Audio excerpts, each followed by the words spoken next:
tapi biar tahu yang ngomong siapa. Biasanya EMA itu waktu Pak pemerintahan kok duduk. Biasanya jangan-jangan makhluk habis. Santai aja ya, nggak usah tegang-tegang, ketawa saja. Salah satu bentuk optimis adalah tertawa, walaupun kata Pak Eko tadi harus ada partnernya. Baik, saya mulai. Saya adalah, nama saya Muhammad Muzakar. Perhatikan penulisan namanya, K-nya 2 ya. Jangan kayak kakak panitia tadi nulis undangan saja, nama saya salah. Malu-maluin banget ini ya, sudah mau nulis nama saya. Dalam dunia akademisi, yang namanya nama dengan titel itu harus ditulis secara lengkap dan benar. Ya, kalau perkumpulan RT tidak usah, tidak apa-apa, tapi kalau dalam dunia akademisi perkuliahan, jangan sekali-kali menulis nama orang dan titelnya dengan nama yang atau penulisan yang salah. Kemudian pakaian yang saya pakai ini adalah pakaian ketika sedemikian Rahma mengatakan wisuda. Alhamdulillah sudah 2 tahun ini dan tidak mengerjakan wisuda dan apa ini. Insya Allah mungkin tahun ini atau secepatnya insya Allah bisa melaksanakan wisuda. Ya. Ini adalah biodata saya, nama Muhammad Muzakar. Pendidikan terakhir saya adalah Fakultas Teknik Universitas Gadjah Mada, jurusan Teknik Elektro. Pak Eko tadi jurusan Matematika dan Ilmu Pengetahuan Alam atau MIPA, Universitas Gadjah Mada. Pak Suparento sama dengan saya dari Fakultas Teknik Gadjah Mada Teknik Elektro. Kemudian penelitian dan publikasi saya ada 10 ini yang saya tulis, nanti yang 2017 ke sini belum. Cuma untuk perkenalan saja, ini riwayat penelitian profesional saya, pelatihan yang berhubungan dengan profesi seorang dosen. Kemudian riwayat penelitian yang mandiri, ya. Mandiri artinya tidak dibiayai, menjadi yang dibiayai oleh Koperdes dan pemerintah. Jadi dananya mendapatkan pendanaan dari pemerintah, kemudian ini adalah pengabdian kepada masyarakat.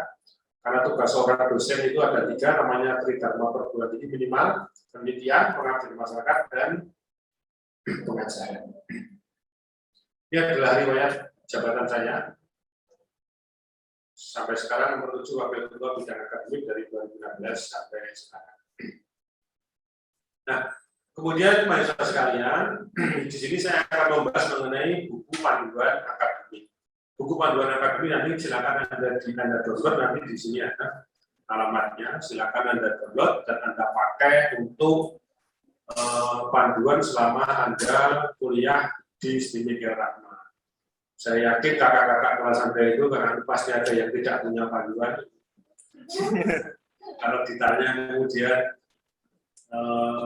sana sini nggak karuan, termasuk di dalamnya nanti ada bagaimana kalau mahasiswa sekalian mau komplain nilai terhadap seorang dosen. Ya, kita mulai buku panduan akademik dari halaman 5 yang saya berikan tadi, silakan dibaca atau disimak daripada Anda. Tadi saya cetak karena saya tahu Anda pasti ngantuk ya. Ngantuk, perutnya kenyang atau perutnya lapar, sama aja ngantuk. Ya, jadi sistem pendidikan, sistem pendidikan halaman 5 dalam panduan akademik. Program pendidikan diselenggarakan atas dasar sistem kredit semester atau SKS. Ya, nanti biasanya singkatannya adalah SKS. Ngambil berapa SKS? Di mana beban studi mahasiswa, beban kerja dosen, dan beban penyelenggara program dinyatakan dalam satuan kredit semester SKS. SKS itu satuan dari semester, bukan sistem. Dalam sistem kredit semester, kegiatan pendidikan berlangsung dalam tahapan semester yang terdiri 16 minggu kegiatan kuliah atau praktikum, termasuk di dalamnya ujian. 16 minggu berarti nanti teori praktek itu sebanyak 14, 1 kali UTS dan 1 kali UAS. Jadi semuanya 16. Kuliahnya 14, 1 UTS, 1 UAS. UTS ujian tengah semester, UAS ujian akhir semester. SKS perkuliahan mahasiswa, apa yang disebut dengan SKS itu? Satu SKS adalah 50 menit kuliah tatap muka dengan dosen, 60 menit latihan soal, 60 menit kegiatan mandiri. Ya, jadi kalau satu SKS itu ada nanti kalau Anda mengambil mata kuliah agama misalkan 2 SKS, berarti nanti tatap mukanya adalah 2 kali 50 menit, kemudian 60 kali menit latihan di rumah, ya, atau di pos, atau mendapatkan tugas dari dosen, kemudian Anda belajar selama 2 kali 60 menit. Nah, jadi ini jarang sekali dilakukan oleh mahasiswa. Rata-rata mahasiswa cuma berangkat, kuliah, dikasih tugas, mesti menggerutu. Nah, itu tadi dalam apa itu yang diberikan oleh Bapak Motivator tadi sudah bagus sekali, silakan Anda laksanakan. Ya. Jadi yang namanya satu SKS itu bukan pertemuan perkuliahan, karena kalau asumsi seperti itu mahasiswa itu banyak menganggur. Tapi kalau dilaksanakan benar-benar, Anda akan memiliki banyak waktu atau tidak memiliki banyak waktu. Nah, kemudian pada pengertian SKS praktikum, kalau tadi perkuliahan atau teori, sekarang praktikum ini lain lagi. Pengertian satu SKS pada proses pembelajaran praktikum, ada praktek studio, praktik bengkel, praktek lapangan penelitian, pengajian masyarakat dan sebagainya. Kalau nanti Anda ada praktek tidak, praktek mata kuliah, kerja praktek, ada KKL atau kuliah kerja lapangan. Yang sampai sekarang laporannya masih banyak yang belum mengumpulkan. Nggak tahu kalau kelompoknya Mbak Emma sudah mengumpulkan belum? Sudah? Oh belum. Ya, biasa. Adalah 170 menit per minggu per semester. Ya, ini bedanya antara SKS. Mungkin pengertiannya Anda belum familiar sekali, tidak apa-apa. Nanti setelah perkuliahan Anda akan paham dengan sendirinya. Kemudian untuk beban kredit ketika Anda melaksanakan kuliah di STIMIK Rahma, untuk prodi informatika, ini beban kreditnya adalah 144 SKS dengan waktu normal 8 semester dan waktu studi maksimal adalah 10 semester. Untuk prodi sistem informasi, beban kreditnya 144 SKS, waktu studi normalnya 8 semester, waktu studi maksimalnya adalah 10 semester. Nah, ini artinya selama perkuliahan kalau Anda ingin lulus, minimal Anda atau mahasiswa sekalian harus mengambil minimal 144 SKS. Kalau 143 bagaimana Pak? Tidak bisa lulus. Kalau lebih dari 144 SKS bagaimana? Tidak masalah. Ya. Jadi kurang tidak boleh, kalau lebih boleh. Nah, 144 SKS ini bisa Anda tempuh dalam waktu studi 8 semester waktu normal. Kalau molor bagaimana? Tidak apa-apa, tapi maksimal 10 semester. Jadi waktu normalnya adalah 4 tahun, waktu molornya selama 10 semester atau 5 tahun, atau punya waktu molor 1 tahun. Kalau 10 semester belum selesai bagaimana? Ya tidak apa-apa, asalkan kuat bayar. Nanti Anda didemo, kemudian masuk lagi dengan menggunakan nomor induk mahasiswa yang baru dan mata kuliah yang lama akan dimatrikulasi, disetujui berapa SKS. Ya. Jadi 8 sampai 10 semester. Kemudian drop out, mahasiswa dapat dinyatakan terancam putus kuliah atau drop out apabila dalam masa 4 semester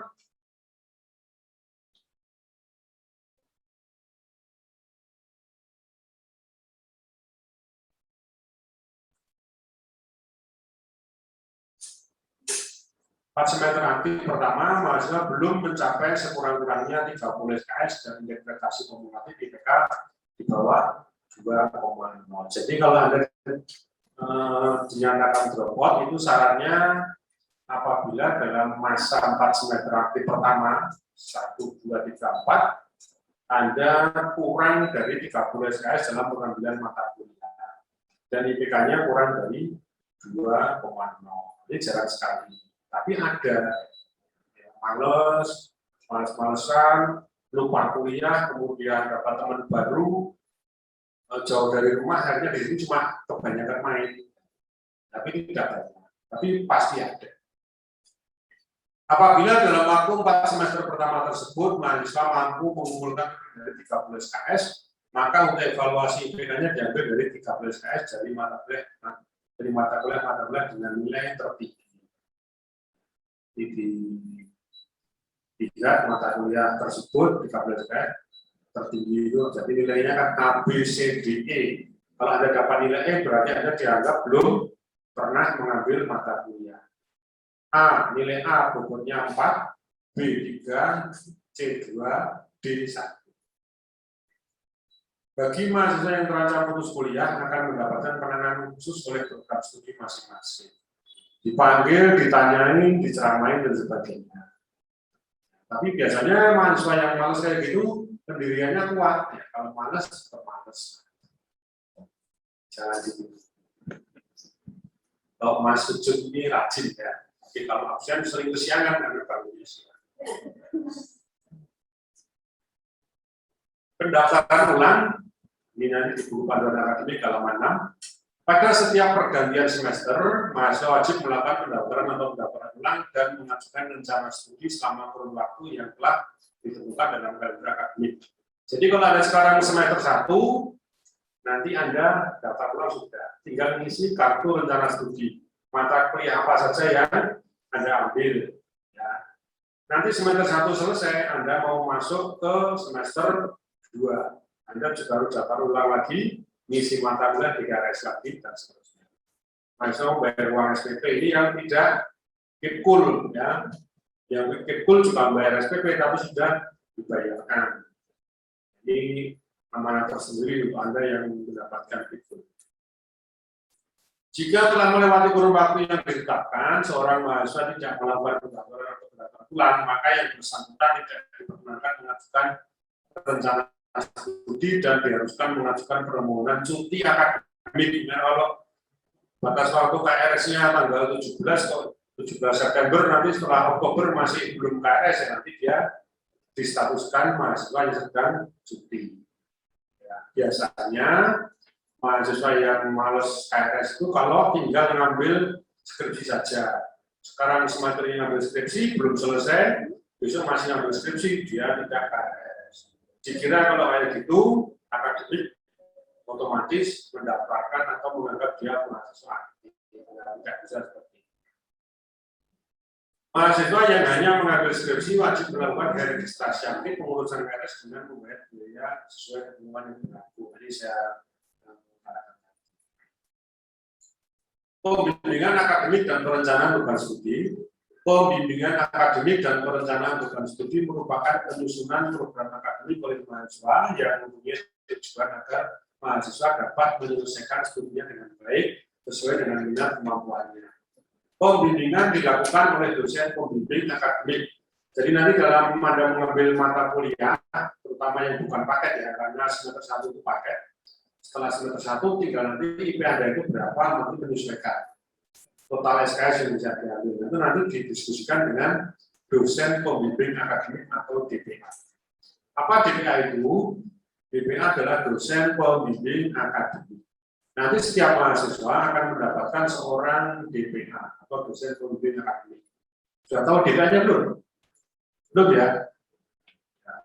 Saya bikin beberapa hari yang lalu. DPA berlaku dari semester 1 sampai mahasiswa lulus. Anda akan mendapatkan DPA itu ketika Anda semester 1 sampai Anda lulus. Kalau ada DPA-nya sekarang Pak Momon atau saya misalkan, ya nanti sampai besok kamu DPA-nya tetap Pak Momon tidak ganti-ganti. Kecuali saya meninggal atau kamu yang meninggal bisa ganti. Selama kita masih hidup ya tidak usah ganti-ganti. Jadi DPA berlaku dari semester 1 sampai mahasiswa lulus atau sampai mahasiswa tidak lulus. Nomor 3, DPA sebagai tempat diskusi permasalahan, baik itu akademik dan non-akademik. Kalau Anda mempunyai permasalahan, masalah perkuliahan, masalah nilai dan sebagainya, silahkan dikonsultasikan dengan dosen pembimbing akademik.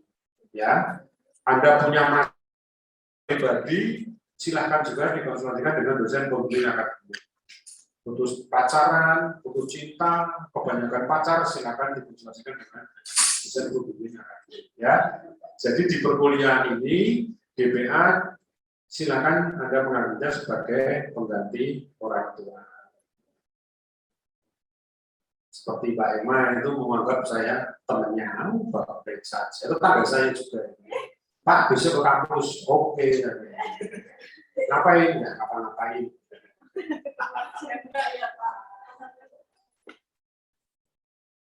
Penentuan beban semester. Nah ini, jika Anda memperoleh IPK lebih besar sama dengan 3, maka Anda berhak mengambil 24 SKS.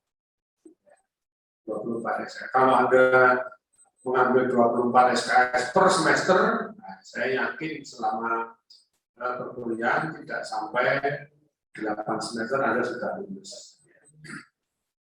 Ya, yang penting IPK-nya jangan kurang dari 3. Nilainya B semua, berarti nilai IPK Anda 3. B semua.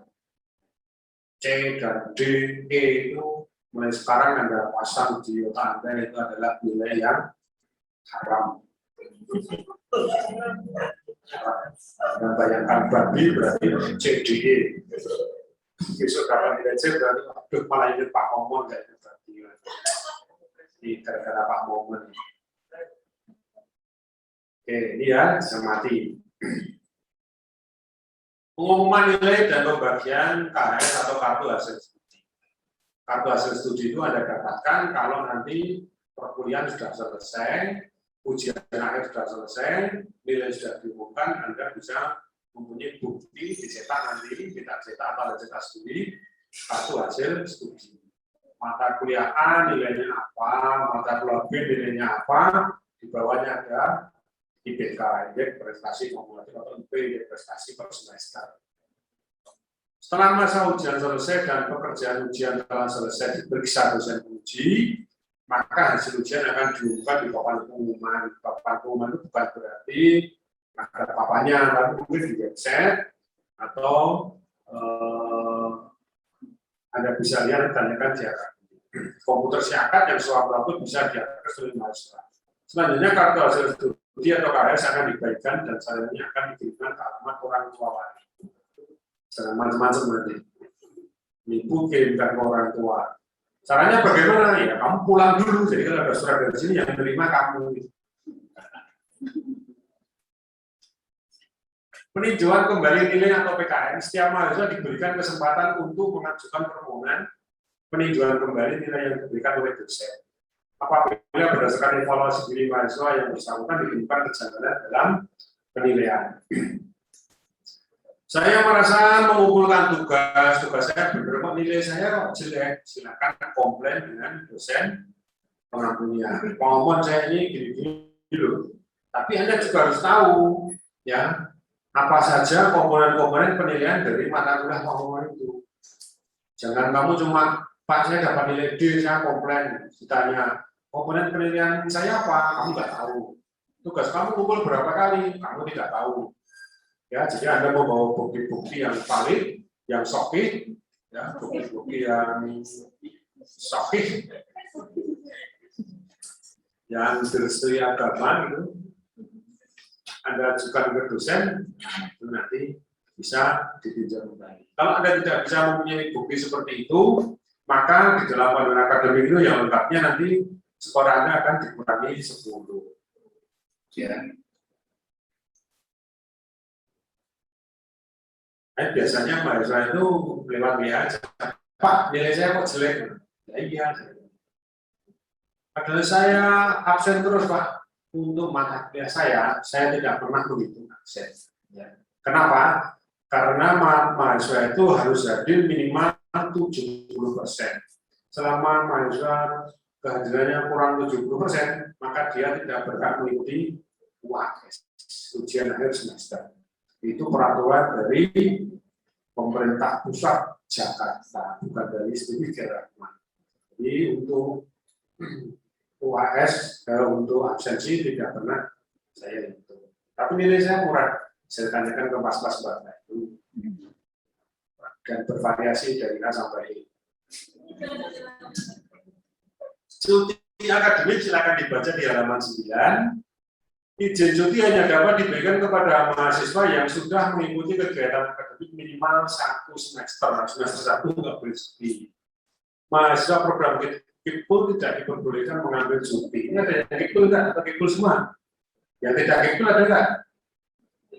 Tidak Kipul. Nah, Anda berhak cuti ya.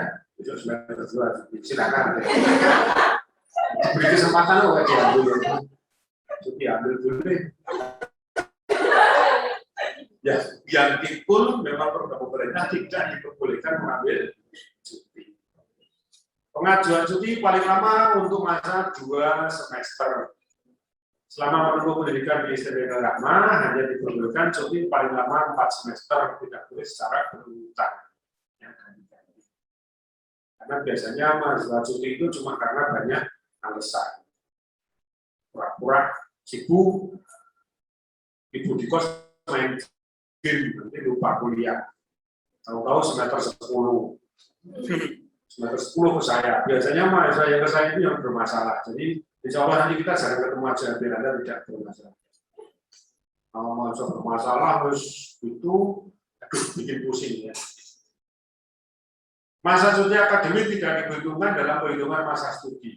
Kalau selama perkuliahan itu ya tidak Kipul ya, Anda cuti 2 kali 2 semester, maka itu tidak dianggap sebagai atau tidak diperhitungkan dalam perhitungan masa studi. Tadi waktu studinya itu 8 semester, Anda ngambil cuti 2, berarti Anda cuma dihitung 6, yang cuti tidak dihitung. Ya. Jadi cuti tadi tidak dihitung Anda melakukan aktivitas perkuliahan. Pengajuan permohonan cuti paling lambat 2 minggu setelah kegiatan akademik berlangsung, 2 minggu paling lambat Anda mengajukan cuti tersebut.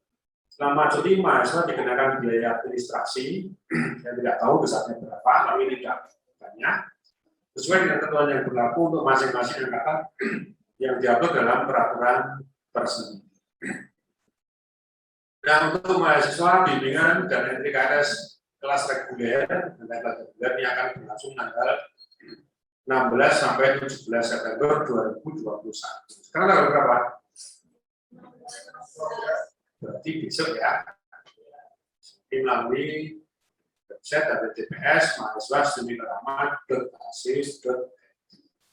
Biasakan mahasiswa Anda selalu berhubungan dengan internet, kuotanya tinggi terus. Nah, biasanya itu nyawa Anda, terutama sekarang pandemi ini perkuliahan atau hubungan kita akan menggunakan internet, baik itu media sosial atau yang lainnya. Prosedur pengisian kartu rencana studi atau KRS, mahasiswa mengisi mata kuliah. Mahasiswa menghadap dosen pembimbing, nanti dosen pembimbingnya itu kelihatannya sudah diupload, nanti silakan Anda lihat. Dosen melakukan pembimbingan, jadi Anda nanti ngisi KRS. Setelah KRS Anda isi mata kuliahnya, Anda di situ tanda tangan. Ya. Setelah tanda tangan, silakan Anda kirimkan ke dosen pembimbing Anda, dosen pembimbing Anda. Nanti ada nomor WA-nya. Kalau Mas siapa? Febri ya. Mas Febri, dosen pembimbing akademiknya Pak Momon, silakan nanti KRS diisi mata kuliahnya, Mas Febri di situ tanda tangan, kirimkan ke saya. Assalamualaikum Pak Momon, dimohon tanda tangan KRS semester 1. Atau perkenalkan dulu, nama saya Febri, mahasiswa STB Rahma, semester 1.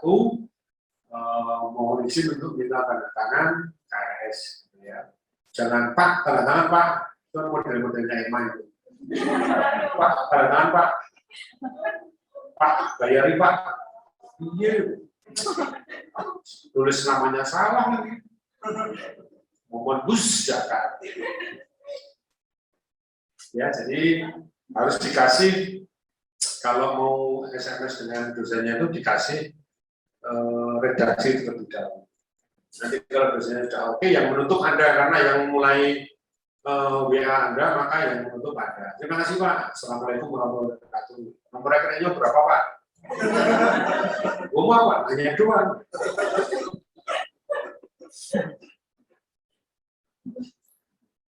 Hukumnya haram. Yang Mahasiswa menghadap dosen pembimbing. Kalau tidak pandemi biasanya bertemu. Kalau pandemi menggunakan WA. Atau yang sering di sini saya dengan Pak Eko, ya, saya dengan Pak Eko. Pak Eko kadang-kadang tidak, kadang-kadang tidak.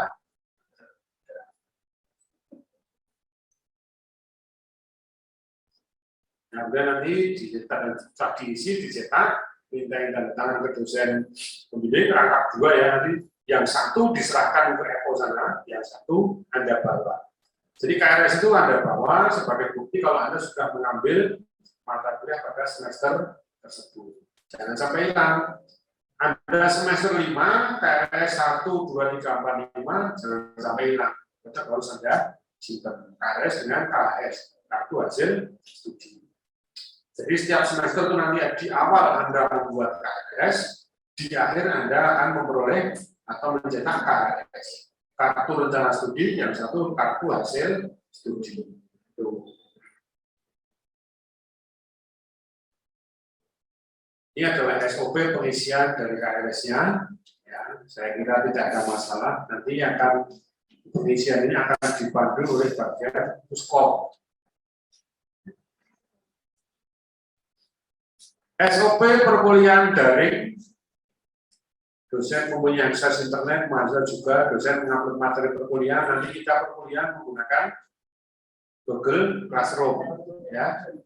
Jadi nanti Anda setelah mengambil mata kuliah, silakan nanti akan di bimbingan akademik, Anda bergabung ke grup WA mata kuliah tersebut, ya. Setelah Anda mengisi KRS, Anda bergabung ke grup WA. Grup WA itu nanti sudah ada akademik, ada dosen pengampu dan mahasiswa yang mengambil mata kuliah tersebut. Nah, disitu nanti akan dikomunikasikan dengan dosennya tata cara perkuliahannya. Jadi jangan lupa HP-nya selalu standby dan jangan beli kuota, ya. Dan beli kuota dengan beli sinyal. Nah, jangan cuma beli kuota doang, nggak ada sinyalnya. Caranya gimana Pak beli sinyal? Pergi ke tempat yang ada sinar. Ini adalah SOP mahasiswa. Mahasiswa mempunyai akses internet, mahasiswa mendownload materi, apakah dosen memberi materi atau memberi video. Silakan. Nah, kelebihan dari kakak-kakak Anda itu, ya, kakak-kakak Anda itu, kemarin-kemarin kalau diberi video, maka tidak pernah di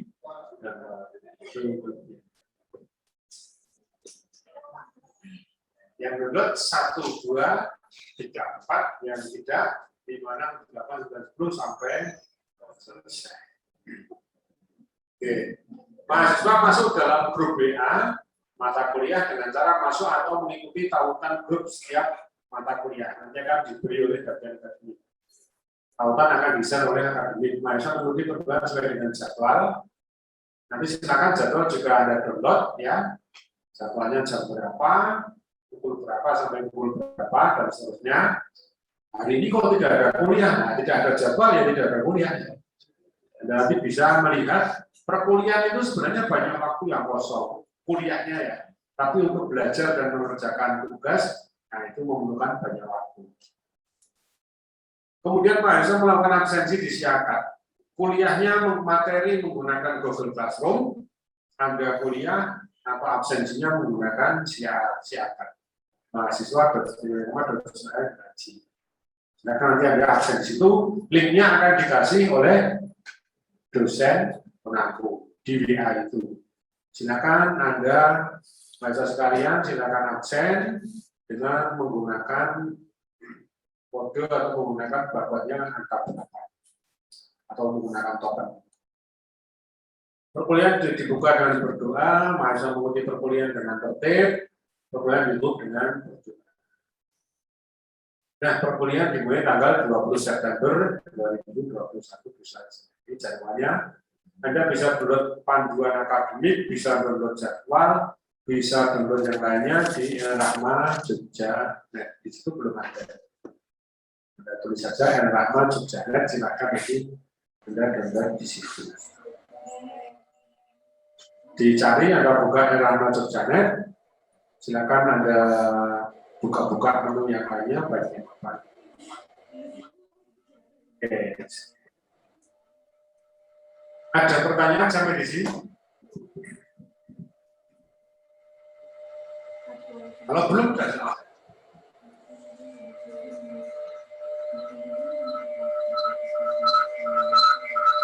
Jadi kuliah itu yang penting adalah rajin berangkat, rajin ngabsen, rajin ngerjain tugas, rajin latihan.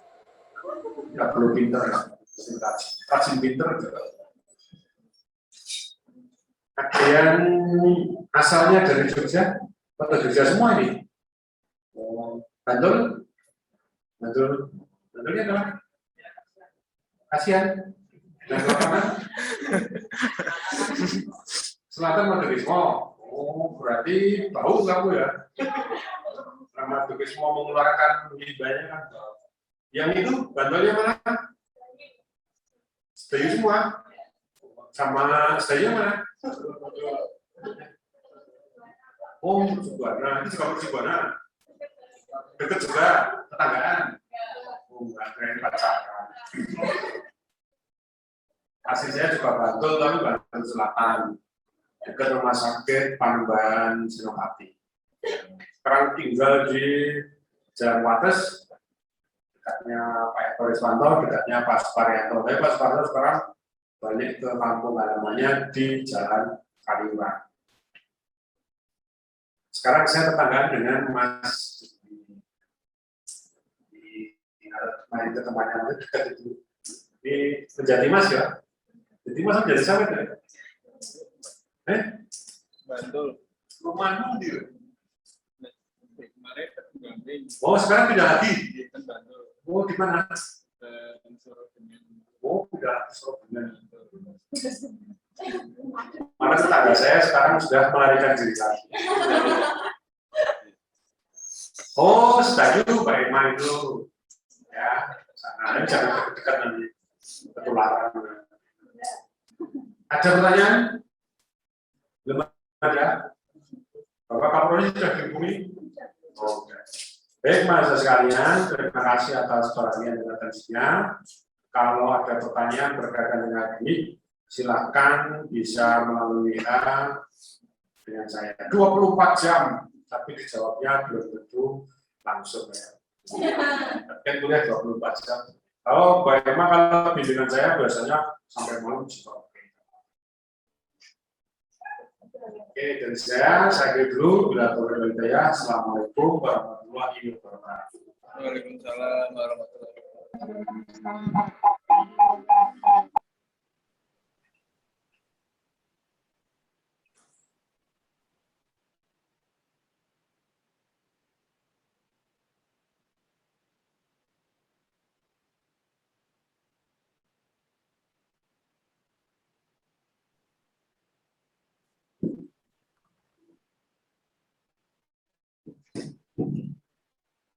Untuk selanjutnya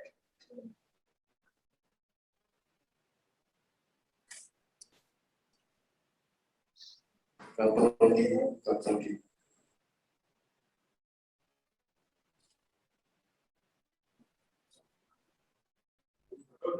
Wahyu Widodo.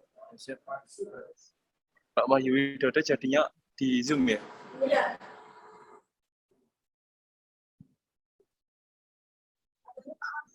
Katanya Pak Wahyu dulu.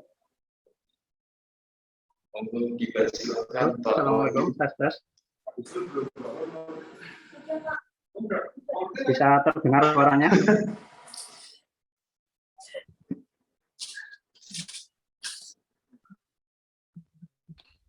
Terdengar jelas Pak Wahyu. Baik, Pak. Terima kasih.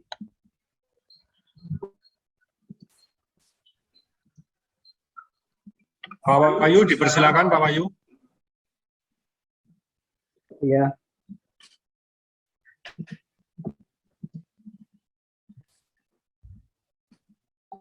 Assalamualaikum warahmatullahi wabarakatuh. Selamat Sudah mulai ya? siang semuanya.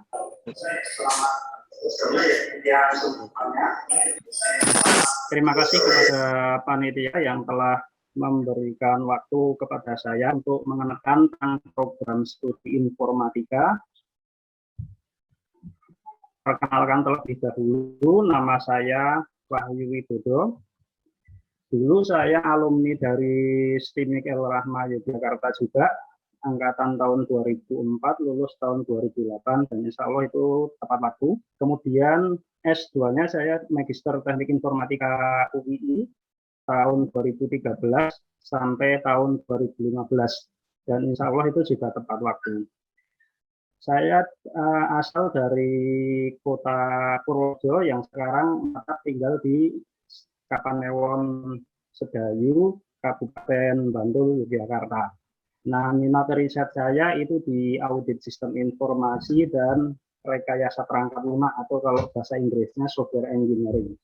Kemudian ini pengalaman saya di luar pekerjaan sebagai pengajar, yaitu sebagai praktisi software engineering di bidang web developer, kemudian programmer juga di PT Indo Global Solution, kemudian web developer juga di PT Mindo, kemudian juga sebagai freelance web developer di platform internasional yaitu Upwork.com, kemudian saat ini juga masih sebagai freelance web developer di Usunah menggunakan teknologi React.js, Hasura, dan WordPress. Karena latar belakang tersebut, maka saya dipercaya di STIMIK El Rahma dari tahun 2009 itu yang berhubungan dengan website.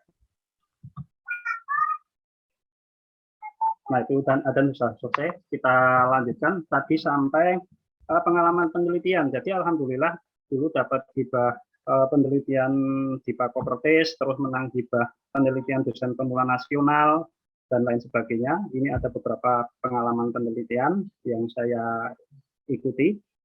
Nah, kemudian ketika Anda masuk jurusan informatika, itu sebenarnya harus tahu terlebih dahulu informatika itu jurusan yang apa sih sebenarnya.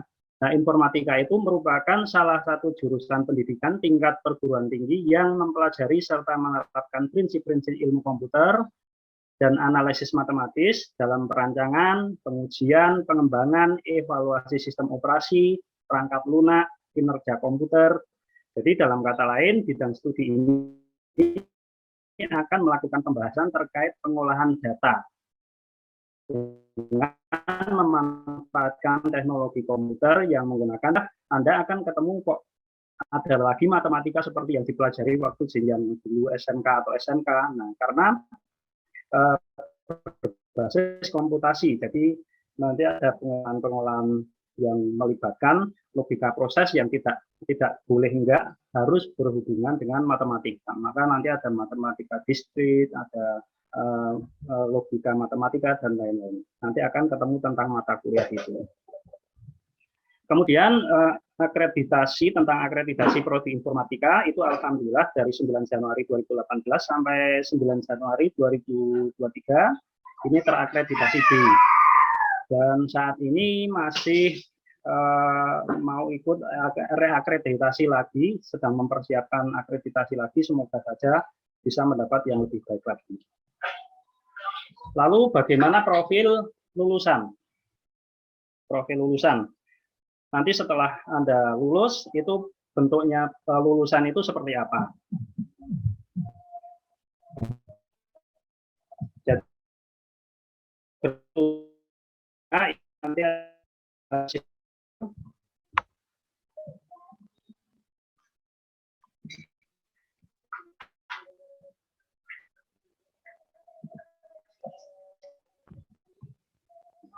ada sistem programmer, yaitu orang yang mempunyai uang untuk membuat atau memperbaiki sebuah software dari sistem yang ada serta menghasilkan perangkat lunak yang memberikan layanan perangkat keras komputer.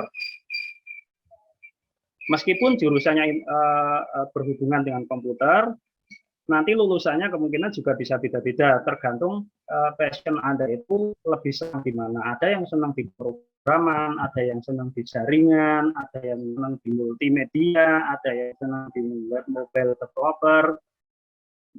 Ini beda-beda. Kemudian ini yang suka dengan jaringan,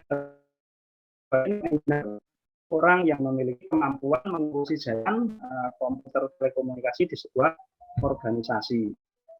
Kemudian sebagai database administrator, jadi orang yang mampu buat desain database dan dapat mengimplementasikannya serta mampu melakukan instalasi konfigurasi, upgrade, adaptasi monitoring suatu database, kemudian maintenance dalam database organisasi. Profil lulusan selanjutnya adalah software engineer, jadi orang yang menerapkan prinsip-prinsip rekayasa perangkat lunak dalam mulai mendesain dan evaluasi perangkat lunak, membuat komputer ataupun yang berisi perangkat lunak.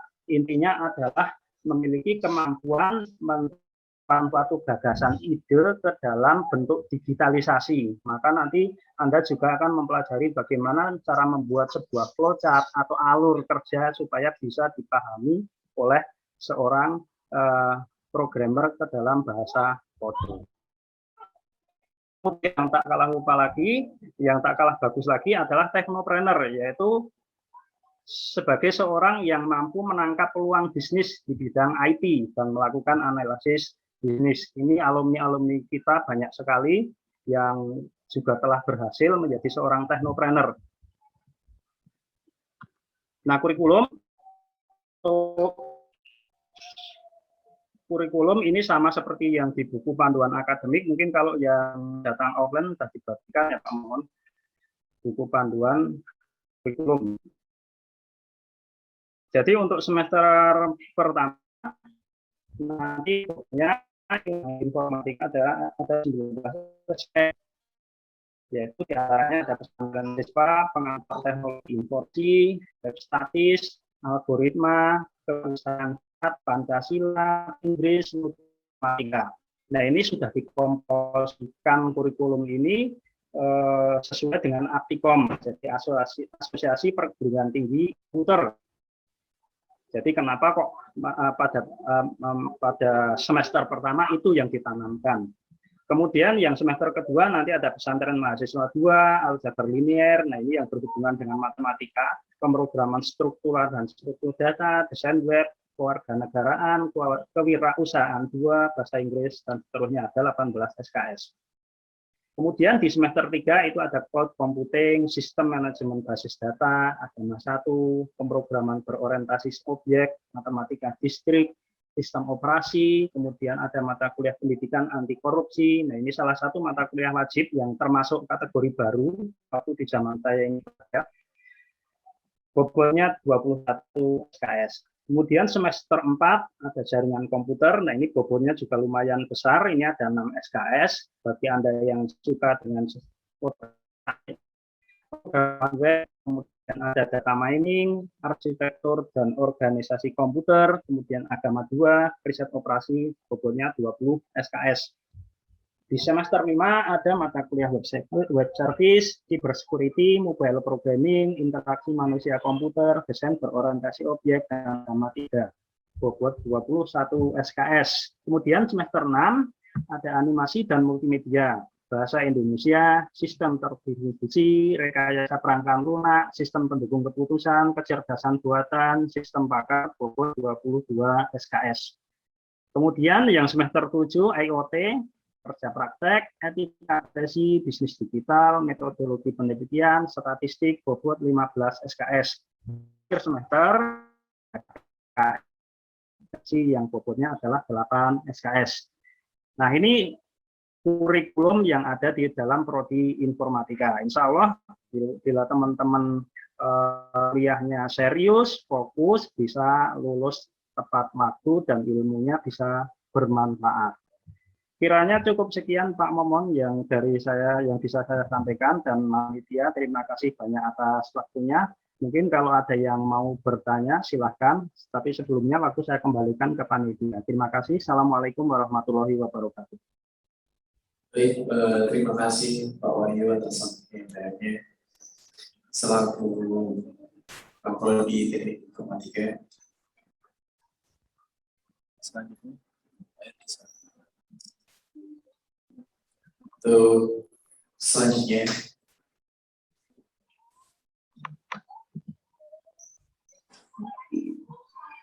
prodi sistem informasi yang akan disampaikan oleh Bapak Rizal.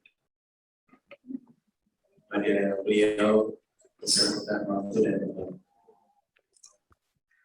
Baik, Assalamualaikum warahmatullahi wabarakatuh. Suara saya terdengar, nggih? Terdengar.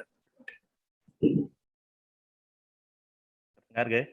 Maaf, saya nggak bisa open kamera karena dari tadi bandwidth saya nggak stabil terus. Jadi takutnya nanti ketika open malah putus-putus. Nama saya Herdisel Santoso, saya Kaprodi Sistem Informasi. Kalau ingin lebih mengenal tentang saya, silahkan teman-teman nanti. Suara saya terdengar? Halo? Terdengar, Maksudnya? Pak. Oh, oke. Dengar. Dengar Pak ya. Kalau ingin tahu tentang Pak. ya, siap. Kalau ingin tahu tentang saya, nanti teman-teman bisa googling saja nama saya, Herdisel Santoso di Google.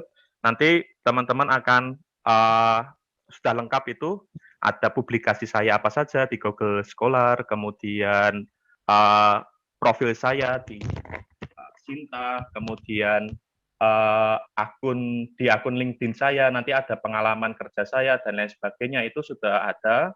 Bagi teman-teman yang punya akun LinkedIn, nanti bisa follow saya, maksudnya bisa berteman dengan saya di LinkedIn. Nah, ini foto saya, ini sama Pak Momon, jadi sudah saya siapkan. Jadi nanti kalau ketemu yang agak-agak mirip Pak Momon itu, tapi lebih ganteng, itu saya, itu ya. Nanti silahkan.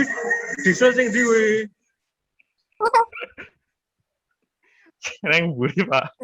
Yang di depan itu saya, yang di belakang itu Pak Momon gitu ya nanti. Tuh. Ini saya sama Pak Momon. Nanti kalau ingin lihat profil saya tadi, silahkan kalau teman-teman sudah punya LinkedIn, di add nanti di profil saya LinkedIn. Kalau belum, silahkan buat. Tahun 2021, kalau teman-teman belum punya LinkedIn, apalagi mahasiswa mahasiswa informasi atau mahasiswa informatika, nah, nanti bagaimana teman-teman bisa memperkenalkan diri Anda kepada misalkan kolega atau misalkan orang yang ingin meng-hire atau mengambil teman-teman untuk bekerja sama dan lain sebagainya. Jadi saya sarankan teman-teman buat LinkedIn. Jangan cuma buat Facebook atau cuma buat Instagram. Lanjut. Oke, untuk sekarang saya akan menjelaskan, tadi untuk akademik sudah dijelaskan begitu gamblang sama Pak Momon. Sekarang saya akan menjelaskan khusus tentang prodi sistem informasi untuk mahasiswa adik-adik yang prodinya sistem informasi itu. Ya, jadi adik-adik ketika sekarang kuliah itu harus tahu kuliah itu ketika masuk itu harus ngapain, nanti prosesnya itu apa, kemudian ketika mau lulus itu harus ngapain. Jadi jangan ketika masuk belum tahu mau apa, prosesnya nggak tahu bagaimana, padahal tadi sudah dijelaskan sama Pak Momon, kemudian ketika lulus bingung saya itu harus ngapain untuk bisa lulus. Itu ya adik-adik, waktunya sangat panjang, 4 tahun, jadi adik-adik nanti bisa belajar itu. Nah, di SI sendiri ketika adik-adik lulus, nanti untuk adik-adik itu dibentuk, itu boleh memilih antara 4 profil lulusan ini gitu. Yang pertama nanti adalah bisnis proses analis, yang kedua adalah data analis, yang ketiga adalah e-business analis, yang keempat adalah technopreneur gitu. Lanjut. Oke, yang pertama adalah bisnis proses analis gitu kan. Atau adalah orang yang dia itu berkecimpung untuk mengamati proses bisnis itu. Nah, ini sebenarnya sangat banyak kita temui dan adik-adik mungkin sudah sering melakukannya proses bisnis ini. Jadi contohnya misalkan ketika nanti adik-adik bekerja atau misalkan ditempatkan di suatu sekolah gitu kan. Kalau bisnis proses analis, ini nanti misalkan teman-teman atau adik-adik itu diminta untuk membuat proses pendaftaran di masa pandemi ini dengan prosedur-prosedur dan SOP yang tentunya berbeda gitu kan. Nah, ini nanti adik-adik tugasnya adalah menyiapkan atau memahami kebutuhan-kebutuhan yang harus disiapkan agar prosesnya itu berjalan benar atau sukses gitu kan. Nah, kalau bisnis proses analis, dia itu menganalisis bisnis proses bisa atau tidak menggunakan teknologi itu, tidak memanfaatkan teknologi. Jadi prosesnya itu mungkin saja tidak usah menggunakan teknologi, tetapi bisa berjalan. Tapi berbeda nanti dengan e-bisnis proses analis. Kalau e-bisnis proses analis, ketika adik-adik membuat suatu SOP atau proses bisnis tersebut, itu harus melibatkan teknologi di dalamnya, teknologi baru di dalamnya. Gitu. Misalkan pendaftarannya kalau yang baru itu nggak boleh online, jadi harus offline gitu ya. Jadi kan itu nggak bisa, kita harus menyusun harus menggunakan teknologi, itu kan nggak bisa, itu harus menyiapkan dari mulai awal sampai dengan akhir, misalnya seperti itu. Jadi kemudian isu-isunya harus adik-adik tangkap, misalkan isu sekarang ini adalah apa? COVID, jadi harus jaga prokes dan lain sebagainya. Di sekolahan itu pasti punya kelebihan dan kelemahannya. Misalkan kelebihannya kita punya komputer yang banyak, Pak, itu untuk mengerjakan gitu kan. Tetapi kelemahannya kita kurang SDM gitu kan. Nah, dengan melihat itu semua, nanti adik-adik harus membuat suatu sistem itu yang bisa mengakomodir semuanya itu. Misalkan dengan memperhatikan tadi isu COVID dan lain sebagainya itu. Nah, itu namanya bisnis proses analis. Jadi kebutuhan sistem informasi itu sebenarnya luas. Jadi tidak melulu kita mengandalkan teknologi. Jadi prosesnya dulu harus benar. Kalau prosesnya sudah berjalan tanpa teknologi pun, tanpa harus membuat teknologi baru pun ya, itu sudah berjalan dengan baik, itu nggak perlu menggunakan atau membuat teknologi. Itu namanya bisnis proses analis. Oke, yang lanjut, yang bisnis proses analis. Halo, Mas. Lanjut. Nah, kalau yang bisnis analis, nah di sini kita dituntut untuk merekayasa sistem informasi tersebut dengan memanfaatkan teknologi informasi terkini. Misalkan tadi dibebaskan, boleh pendaftarannya online. Nah, bisa nggak online itu tanpa kita harus membuat teknologi baru misalkan. Misalkan cukup dengan menggunakan email saja ternyata prosesnya bisa berjalan. Ya nggak masalah gitu. Adik-adik nanti yang menganalisis tersebut, yang mengevaluasi tersebut, itu tugasnya adik-adik prodi sistem informasi. Seperti itu. Nah, atau kalau ternyata nggak bisa hanya menggunakan email, Pak, karena harus upload ini, dan prosesnya harus begini. Maka nanti adik-adik yang harus merancang. Kita perlu merekayasa teknologinya, kita harus membuat perangkat lunaknya harus begini lah. Nanti adik-adik ini yang akan merancang proses tersebut berdasarkan teknologi terkini yang sudah ada. Lah ini bisnis analis dan bisnis analis. Jadi jelas ya perbedaannya. Kalau bisnis analis, adik-adik nanti memandang suatu sistem itu tanpa di situ harus ada teknologi yang digunakan gitu kan. Itu nanti lulusan seperti itu. Nah, selanjutnya data analis. Ini beda lagi data analis.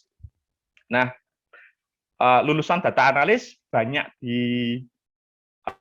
serap sekarang sangat dibutuhkan lagi dan gajinya juga sangat tinggi sekali. Misalkan kayak ada salah satu teman saya itu yang dia lulusan Rahma, kemudian jadi salah satu data analis gitu kan. Tapi sekarang dia sudah bikin perusahaan, maksudnya bukan perusahaan sendiri, itu namanya Tenten Laundry itu. Nah, gajinya itu dia bilang sekitaran 10-an lebih, itu masih kecil gitu ya. Jadi memang data analis itu sekarang sangat dibutuhkan sekali itu kan. Nah, misal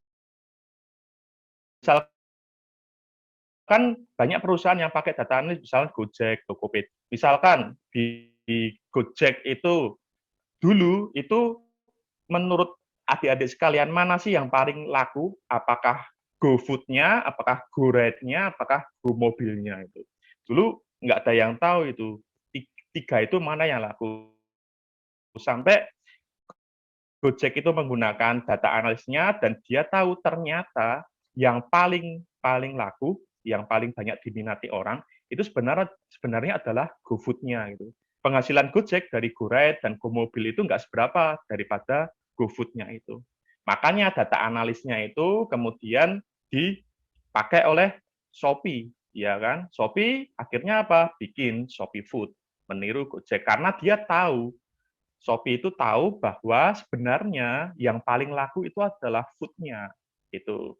Data analis di Shopee juga digunakan misalkan bagaimana Shopee tahu adik-adik itu kemarin sedang mencari barang A, kemudian sekarang butuh barang B, kemudian direkomendasikan di bawahnya. Itu Shopee tahu seperti itu. Nah, itu adalah data analis. Itu. Lanjut. Kemudian technopreneur.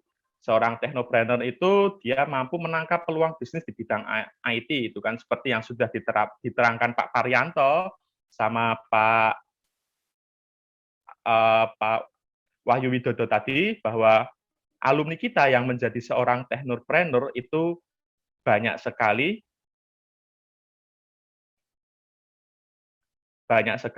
itu.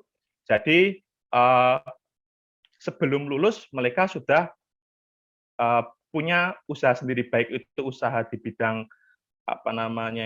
misalkan YouTuber dan lain sebagainya, atau memang jualan online dan lain sebagainya itu. Dosen-dosen kita itu banyak yang technopreneur juga, itu. Nanti banyak yang ngajar itu. Lanjut. Nah, di bawah prodi sistem informasi itu ada namanya Sierra Streaming Rahma. Jadi kegiatan mahasiswanya prodi sistem informasi nanti diakomodir oleh Sierra Streaming Rahma. Lanjut. Nah, ini ketua Sierra yang lama, personil ketua Sierra yang lama, yang baru nggak kirim foto ke saya, jadi nggak saya tampilkan. Itu namanya Mas Zilvan Alahi, kemudian Mbak Aminur sama Mas Tri. Ini pakai kursanya. Nanti kalau kepincut sama kursanya, ingin kursanya, silahkan pesan saja ke Sierra itu. Lanjut. Kegiatan Sierra itu di masa pandemi ini ya kemarin cukup banyak ya, Mas Zilvan itu. Salah satunya itu ada Ngabuburit IT. Ngabuburit IT itu kita memanggil kakak-kakak tingkat yang belum lulus, tapi dia sudah bekerja dan sukses di bidang IT. Gitu. Ini salah satunya Mas Zilvan, ketua Sierra tadi. Dia belum lulus, tetapi dia sudah kerja di Tenten Laundry sebagai back-end developer. Kemudian sampingnya itu dia Mas Z, Habibur Rahman. Dia belum lulus, dia sudah kerja di Link Aja sebagai cyber security. Oh ya, ini cerita sedikit tentang Mas Z ini. Kemarin kolega saya yang ada di Bandung itu minta tolong kepada saya. Jadi orang yang memegang server di kampusnya itu meninggal dan yang tahu passwordnya itu cuma orang tersebut gitu. Jadi dia itu meninggal karena COVID atau apa saya nggak tahu. Jadi meninggal, yang tahu passwordnya cuma dia dan dia meminta saya untuk membobol servernya itu karena di server tersebut banyak sekali data-data yang diperlukan. Karena saya bukan keahlian saya, kemarin saya minta tolong Mas Z itu. Tadinya dia juga nggak bisa membobol servernya tersebut. Jadi, jika adik-adik itu tertarik dengan dunia hacking, cyber security, hacking itu bukan cuma mendevice website seseorang kemudian mengganti dengan tampilan yang lainnya, tetapi nanti bisa belajar lebih banyak tentang hacking atau cyber security tentang sama Mas Z atau Mas Habibur Rahman. Ya. Lanjut. Nah, ini Mas Rizky, Alfian Rizky, bukan alumni sistem informasi, tapi teknik informatika, belum lulus, tapi sudah kerja di UII sebagai back-end developer. Lanjut, mantan ketua BEM. Ini Mas Buddha, belum lulus, juga sudah bekerja di UI UX di Aksara Maya. Yang suka desainer nanti bisa belajar sama Mas Buddha, ini alumni. Lanjut. Nah, ini salah satu kegiatan kami juga kemarin seminar membangun industri di dunia software. Jadi ilmu itu sekarang dituntut tidak harus hanya dari kampus saja,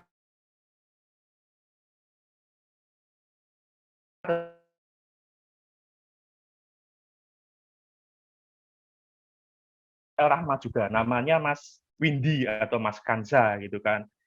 Mas Kanza, dia sekarang memiliki produk. Jadi dulu itu dia juga alumni El Rahma, dia punya keterbatasan, jadi banyak sekali keterbatasannya. Bisa tanya sama Pak Toha itu sejarahnya Mas Windy atau Mas Kanza itu, nanti Pak Toha bisa cerita, atau mungkin bisa diundang lagi kapan-kapan. Itu sampai dia lulus, itu dia skripsinya itu membuat suatu produk.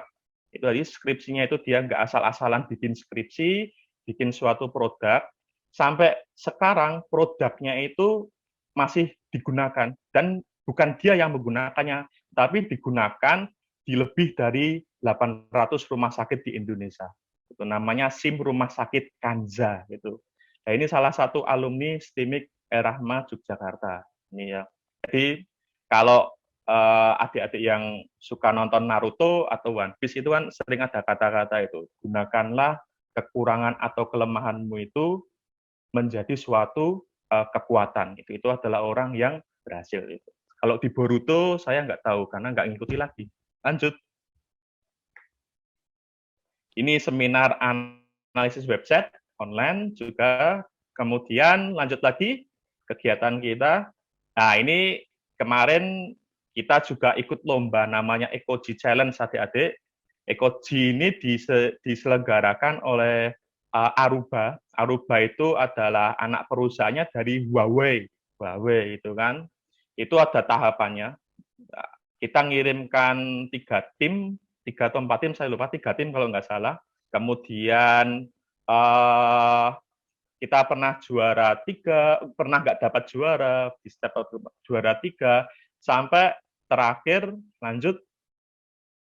Nah, tim kita itu bisa jadi juara pertama di Ecoji Challenge itu tersebut adik-adik. Ini Mas Jilvan, Mbak Aminur, dan Mas Rizky. Jadi ini salah satu Ecoji Challenge, tim pemenang Ecoji Challenge itu. Ini salah satu kegiatan kami juga. Kemudian lanjut. Ini PKM, Pekan Kreativitas Mahasiswa, waktu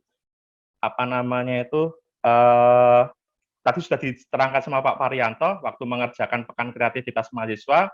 Jadi kalau teman-teman nanti punya ide yang kreatif, punya ide yang fenomenal, nanti silahkan dipersiapkan.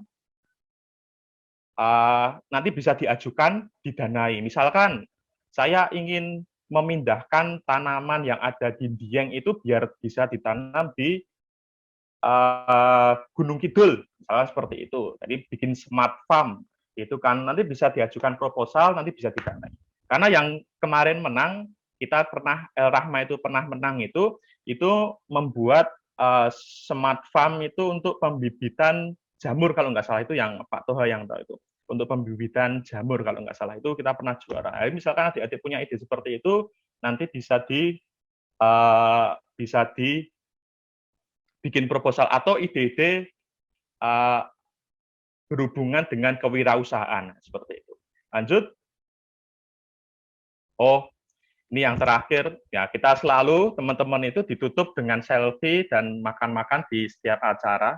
Kalau yang atas itu waktu di Parangtritis itu waktu pandemi masih boleh-bolehnya itu kan ada kegiatan layangan, nah itu katanya Pak kita mau mempromosikan El Rahma Pak, jadi kalau lewat layangan gitu, ya udah sana izinkan. Tapi sayangnya kayaknya anginnya Parangtritis terlalu besar dan layangannya itu sulit untuk terbang. Nah itu saja untuk dari prodi sistem informasi. Tadi kurikulumnya sudah, silahkan Mas Sujud untuk dibukakan yang kurikulum.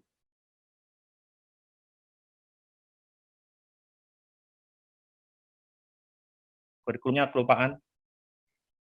Yang PDF, Cut. Iya, sebentar ya Pak. Ini masih Kurikulum prodi sistem informasi itu nanti sama ya, harus 8 semester. Jadi untuk menempuhnya adik-adik sama harus 8 semester. Dan nanti mata kuliahnya memang didesain agar sampai ke di mata kuliah yang paling bawah, bukan yang paling bawah, yang bawah. Mata kuliah di bawah kan lagi Mas Ucut. Ya, terus sampai ketemu. Nah, ini stop dulu. Nah, untuk semester 1, 2, dan 3 itu nanti adik-adik akan belajar, sampai 4 maaf, itu akan belajar mata kuliah dasar. Jadi nanti adik-adik jangan bingung, seperti yang dikatakan Pak Wahyu tadi, kalau misalkan ada matematikanya, jadi mata kuliah, tapi matematika dasar, kalau di sistem informasi, kemudian ada dasar-dasar manajemennya, karena di sistem informasi itu kan namanya adalah sistem informasi manajemen nantinya. Jadi adik-adik nanti belajar dasar-dasar manajemen, kewirausahaan, dan lain sebagainya. Nah, mata kuliah inti akan diberikan setelah semester 5, Mas Yusuf, di bawah kan? Nah, semester 5, stop dulu. Nah, semester 5 itu nanti adik-adik akan menemui mata kuliah unik atau keunikan dari sistem informasi El-Rahma, yaitu sistem temu kembali informasi. Nanti akan belajar bagaimana Google itu, jadi tahu ketika adik-adik mengetikkan nama Herdiesel Santoso, itu kok keluar Herdiesel Santoso semuanya. Bagaimana Facebook itu bisa merekomendasikan teman yang itu adalah teman dari temannya jenengan, itu bisa direkomendasikan. Bagaimana IG itu juga merekomendasikan saudara dari saudara iparnya siapa, itu yang berteman dengan saudaranya jenengan, itu nanti akan dipelajari di sistem temu kembali informasi. Bawahnya lagi. Nah, di semester 6 akan belajar mobile programming, mata kuliah inti dari sistem informasi juga. Itu mobile programming nanti akan diajar sama Pak Untung Subagio, beliau sudah pakar di mobile programming. Itu akan diajari pemrograman Kotlin. Bagi teman-teman yang memang tertarik, nanti silahkan mulai sekarang juga boleh belajar Kotlin, misalkan Android, dan lain sebagainya juga boleh, agar nanti ketika semester 6 bisa diasah lagi kemampuannya sama Pak Untung. Gitu. Semester 7 nanti ada lagi mata kuliah sistem enterprise, mata kuliah inti dari sistem informasi, nanti yang ngajar adalah Pak Muhammad Muzakar, itu pakarnya sistem enterprise. Kemudian ada sistem informasi rumah sakit, nanti akan diajar sama Pak Sugiyatno, itu pakarnya sistem informasi, dan data mining sendiri nanti saya yang akan mengajar. Selanjutnya nanti kalau adik-adik sudah lulus semuanya, nanti semester 8 itu ada KKL dan skripsi. Oh ya, nanti semester 7 itu ada sebelumnya ada kerja praktek terlebih dahulu. Jadi adik-adik nanti pemanasan sebelum skripsi, mempraktekkan kemampuannya yang sudah didapatkan itu nanti di dunia nyata. Seperti itu. Mungkin ada yang mau ditanyakan. Terima kasih. Wassalamualaikum warahmatullahi wabarakatuh.